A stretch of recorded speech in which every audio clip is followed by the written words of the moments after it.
Welcome to A Date with Darkness podcast, where I will be discussing the impact of hurtful and abusive relationships and how to overcome them so that you can move through your pain and get to the kind of healthy relationships you want, need, and deserve. I'm Dr. Natalie Jones. I'm a licensed psychotherapist based in California. While I hope that you find this podcast educational and informational, please note it should not be substituted for treatment with a licensed mental health professional. Also, due to the nature of the podcast, some of the information presented on the show can be sensitive to some of my listeners, so please note that listener discretion is advised. Hello guys. Oh my gosh, it has been such a while since I have connected with you guys, and let me tell you, I've missed you all. I've been thinking about you guys, and I have not forgotten about the podcast. There's just been a lot of stuff going on behind the scenes, wonderful things that I'm working on creating. And I've also been very active over on TikTok. So if you're a social media buff, definitely connect with me on there. I do try to cross post on YouTube as well. It gets released to YouTube a little bit slower than it does on TikTok. Anyhow, I wanted to kind of, and I bring up TikTok to you guys today because I wanted to, kind of have a discussion about a post that I did on TikTok, and I got some criticism for. A commenter had written in and she had talked about, how she, wanted a husband and was feeling an air of desperation because she had never really had a boyfriend or had an intimate partnership. And I wanted to expand on that a little bit here. Um, because there's a lot that I have to say about the topic, and it can be too short to get into a 10-minute video. And I've actually been thinking about creating a workshop on it because, a lot of people are like, oh, Dr. Jones, she doesn't know about relationships. And, that was some of the feedback I got and all this kind of stuff. I'm not really too worried about that, but I definitely wanted to talk to you all about it because I do think, you know, especially, if you've been a listener and and you've gone through narcissistic abuse or any type of abusive relationship, or you were abused, you were raised in an abusive household. There's a lot of people out there that want to have a relationship, that seek that desire for connection, and then they sort of give up, or they get angry with God, or they get desperate, or there's all these sort of like things that go on through the mind, because of the hurt and because of the disappointment and because of the dating scene, the ghosting and the letdowns and relationships, on and on and on it goes. But I'm here to tell you there is such a thing as having a relationship, a commitment, a partnership, a marriage that is healthy and looks exactly how you want it.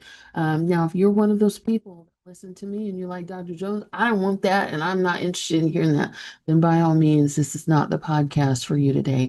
I'm talking specifically about people that want and desire connections, or even people that sort of that vacillate between it. So sometimes they want a connections, other times they get kind of pissed off, or they become disheartened and they sort of give up on it. This is the podcast for you today. So if you desire a husband, if you desire a wife, one of the things that I wanted to start out with is like, stand firm in your desire, stand firm in your goal. There is nothing wrong with having a goal of wanting love and seeking partnership. There's nothing wrong with that. I think when it becomes pathological is when that's like all you could focus on. Like, that's all I want, and that's all that that I think would make me, a successful person or a better person. And I want that and I want nothing else. And when I get it, I'm going to give up all aspects of myself to have it.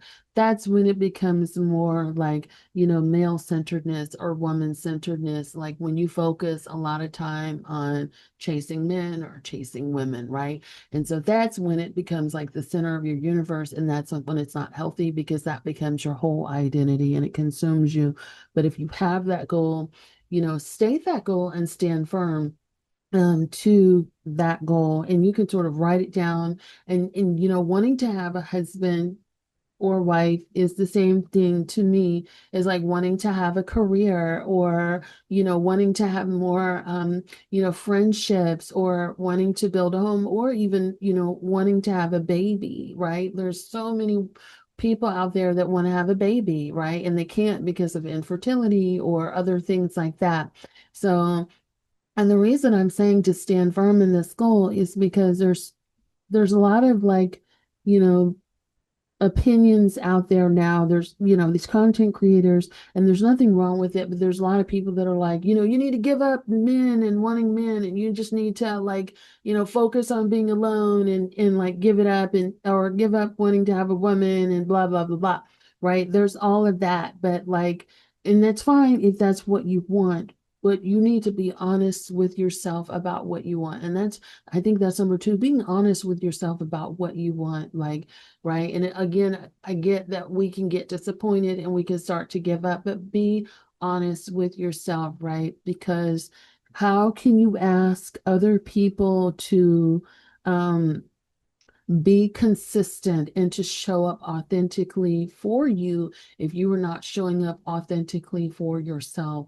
So, write it down if you have to, put it in a journal, share this with your therapist, things like that. But be true to yourself about what you want. Like if you have this longing, but maybe you've been hurt, or maybe you've been disappointed, or maybe you don't have any good examples of what that looks like, that's another thing. But be honest with yourself about what you want, right? And be honest with yourself about like, um, what holds you back from what you want, whether it's fear, whether you've been wounded, or whether you don't know what it looks like, or if it's people that shame you. And I think that's number three.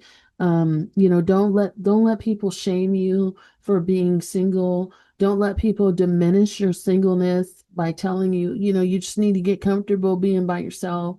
And these people could be well intentioned. So they're not always malicious when saying it. It's just kind of like that old verbiage that sort of gets passed down and like people hear it enough times. So they'll share it with you and thinking that it's going to make you feel better, but it actually just ends up making you feel really bad. And so, don't let people sort of shame you for that. And with that being said, and I did a little post about this, you want to be conscious about the audience that you're sharing your desires or your goals with, right? You don't need to sort of share the things that you want with everybody, right? Everybody doesn't need to know it. So if you have someone that's always been in a relationship and can't relate to wanting to have a partner, or can't relate to some of the things that you want to, sometimes they're going to give you this piss poor advice, and it's not because they're you know uh not because they have some bad intention towards you. It's just because they don't know any better and they can't relate to that, and they'll just give you something and not really think anything of it, or not really think it's that big of a deal, right? Because it's like, I can't relate, so therefore I don't think it's that big of a deal. And so that's the thing, like be cognizant about who you share your things with. Again, that's where your therapist comes in handy, that's where your journal comes in handy, and that's just where like knowing what you desire and like your manifestations and things like that.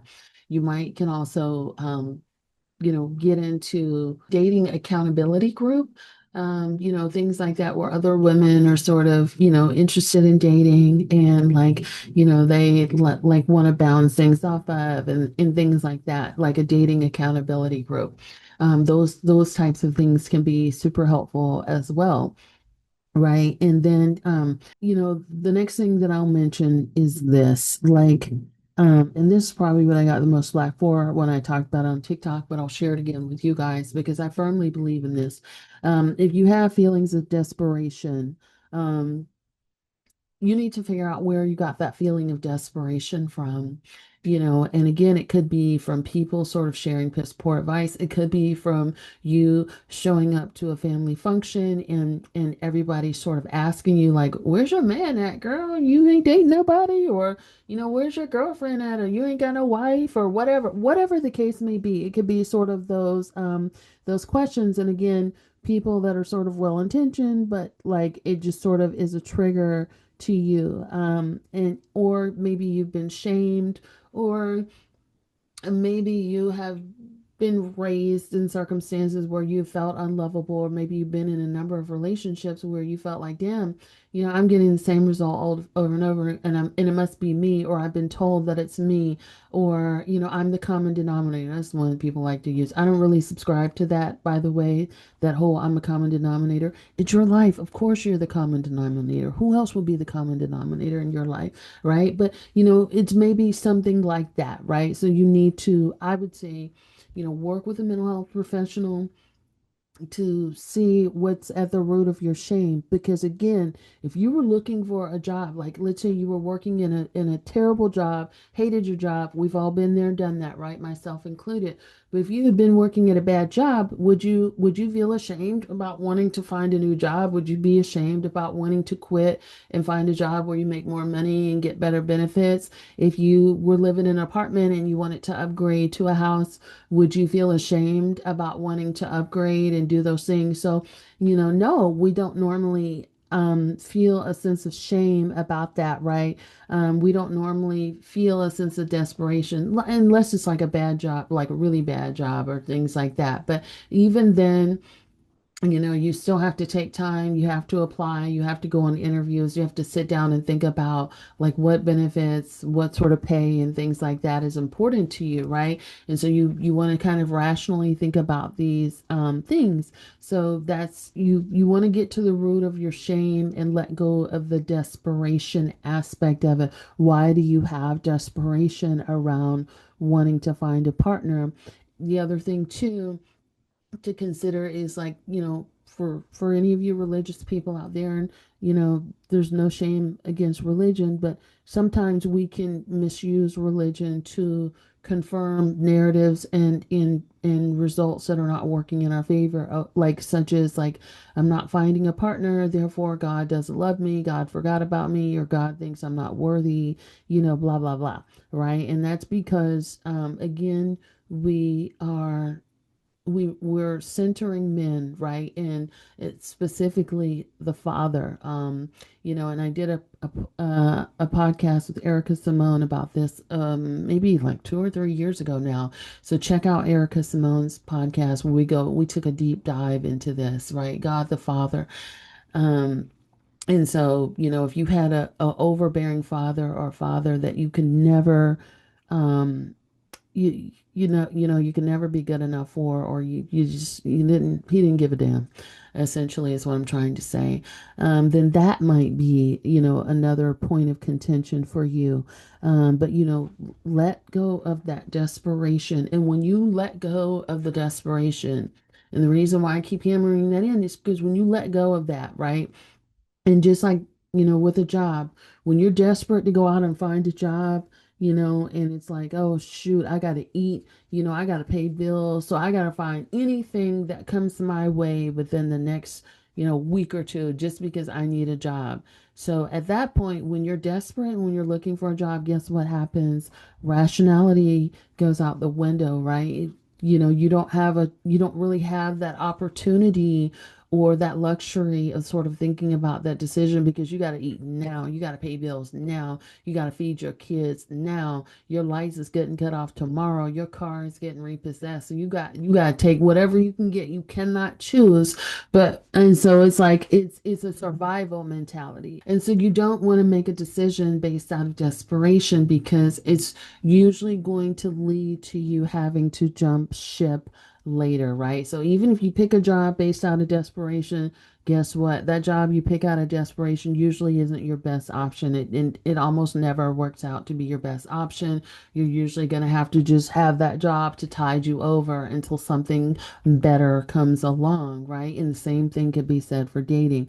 So when you're desperate, you want to let go of that desperation, so that you can allow abundance to come in. You can allow things to flow naturally, because guess who else can seek desperation?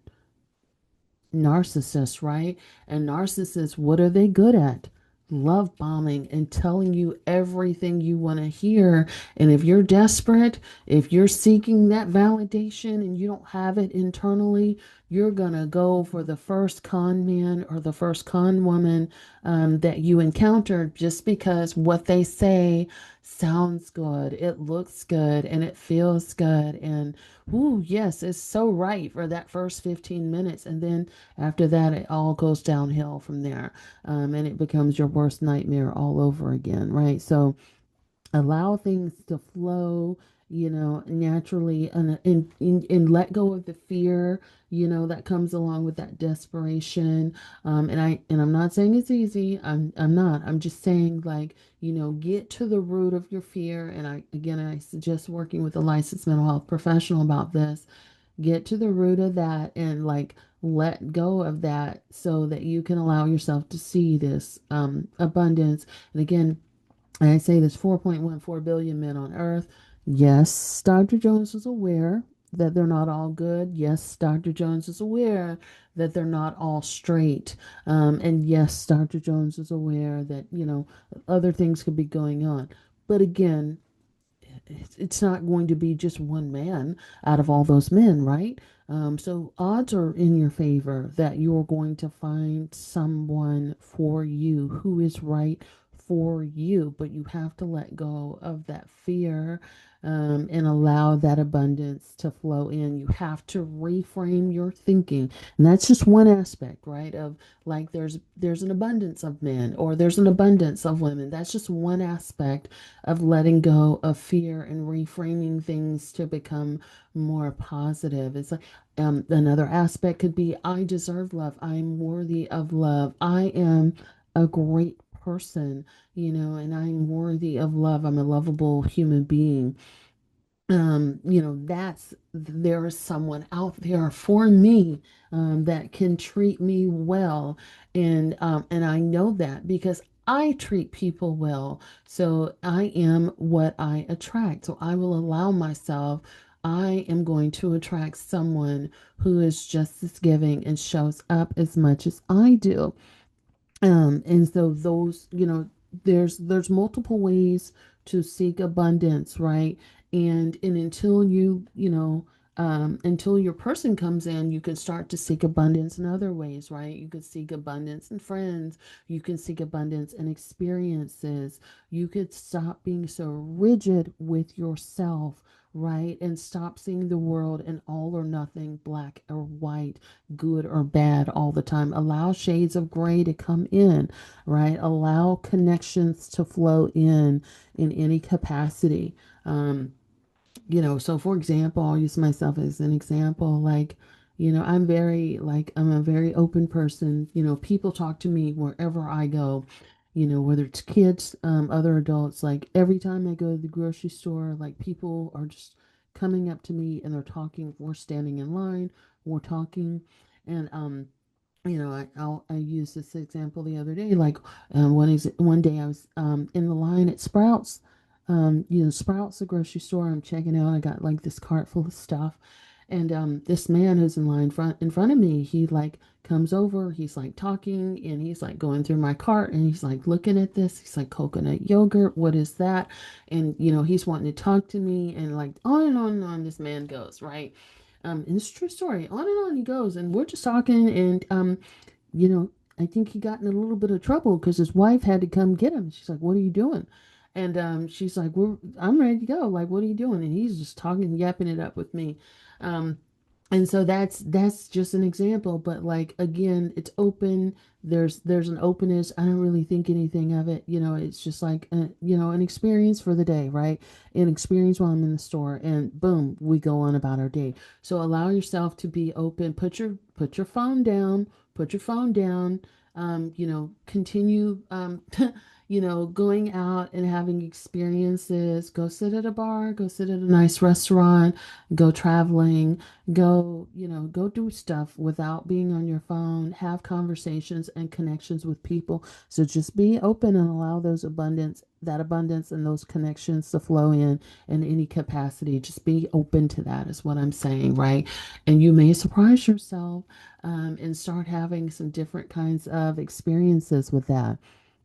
um I think too, there's the other thing about, like, you know having this desperation, especially if you grew up in an abusive family, or like you've had these abusive relationships, or friendships have been disappointing, right? You have this desire to belong, right? You have this desire to be seen and to, like, show up as your authentic self, right? You don't want to be a people pleaser and attract people that way, right? Because that's not even the real version of you. But you want people to, like, want to connect with you and want them to be a part of your tribe and make them a part of their tribe.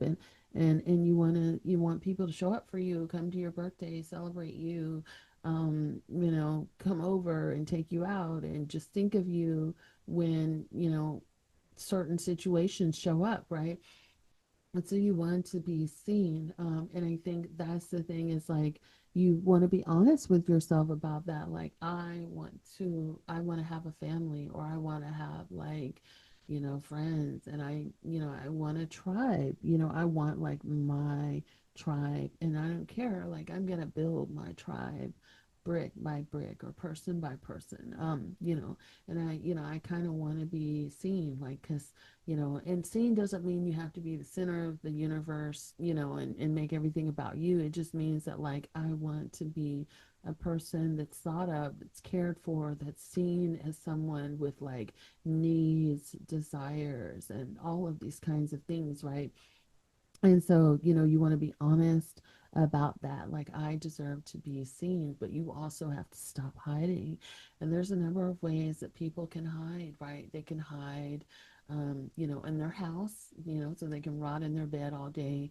They can hide in their friendship group, so they can sort of drown themselves out with people that are just chitter chattering, people that don't connect. They can hide in their own clothes, so they can wear clothes that are, like, outdated and like baggy, and, like, hide their body. They can hide by just not talking and becoming a wallflower, right? So there's so many ways that, like, we can hide. So you wanna come out of hiding, right? Be seen, and then you want to be authentic. Stop people pleasing. Be yourself. You be your true, wonderful, authentic self. People are great just the way they are, even with their quirks and with their weirdness. And, like, we're all flawed, right? And even with our flaws, the right person will love you in spite of your flaws, right? So just something that and just something that you need to know. And and I've said this before, but I'm going to say it again here. Stop entertaining bullshit. Stop entertaining things and people, that don't align with your goals. So this is where you have to be a little bit strict with yourself, and not strict in terms of punitive and talking bad about yourself, but strict in terms of what you want, and get serious about what you want. So if you want if you want to get married, you want to have a serious, committed, monogamous relationship, stop entertaining, people that just want to have sex with you, right? Stop entertaining that. Stop entertaining people, even friends, like, if you have friends that are big into hookup culture and you're not into that, you need to stop entertaining friends. You need to entertain people that align with you, right? That align with what your goals are. Like attracts like. Your vibe attracts your tribe. So you have to stop entertaining foolishness and stop thinking like, okay, well, I have needs, so I'm gonna have sex with this guy over here, and I'm gonna keep having sex with this guy over here because I like him and he's cute and we have fun conversations and stuff. And if I keep having sex with him really good and long enough, it's gonna turn into a relationship. He's gonna like me so much. He's gonna think my vagina is so awesome that it's going to turn into a relationship and series. No, it's not. No, it's not. It's not. And stop being delusional about that and get serious about that. And it's just like, going to the gym and working out and something that we all sort of fall off track with, right? Like you got to get disciplined with your diet. It doesn't matter if you're going to work out but then you're like eating candies and pizzas and junk and laying in the bed all the time, right? You have to stay consistent. You have to stay disciplined with yourself. You don't have to, but if you want to get the results, you have to stay consistent with yourself because you're only cheating yourself, right? And I can't tell grown people what to do. All I'm just saying is what works for me. Like honestly, when you get serious about what you want, you ought to feel like you're in high school, everybody else is in kindergarten, right? If you're entertaining friends and people that still have these like, these sexual non-committal relationships and they're just all over the place, they're not emotionally mature, things like that. It's almost like I don't even feel like I belong at this table. And it's not like superior or anything like that. It's more or less like I've outgrown this table and I need to go sit at the big girls or the big boys table. Like this sort of conversation and doesn't entertain me. It's like, oh, oh girl, this man, I know I've got the best vagina ever. Like, what? That kind of stuff should be weird. And I'll tell you a story, this true story. Way back when, I think it was like right when I first moved to Oakland. This is many years ago, I think. It's been several years because I haven't lived in Oakland in a long time. But it's been several years. I went to this brunch with these group of professional women, right? And it's supposed to be like a connection brunch, and all of a sudden there's like, somebody brings out like this explicit photo of a guy and wants to pass it around the table. And I'm like, are we really doing this? And I'm like, I couldn't believe it. I'm like, I'm not participating in this. And that's when I know it's time for me to get up and go because, the people are just like gawking at it. It's great. It's like foaming at the mouth type thing. I'm like, this isn't I started to look at it as like disrespectful because it's like I thought this was like a connection brunch and this isn't really my thing. And again, it's not me feeling better and I'm not like judging these women. If they want to do that, go do that. But this is not for me.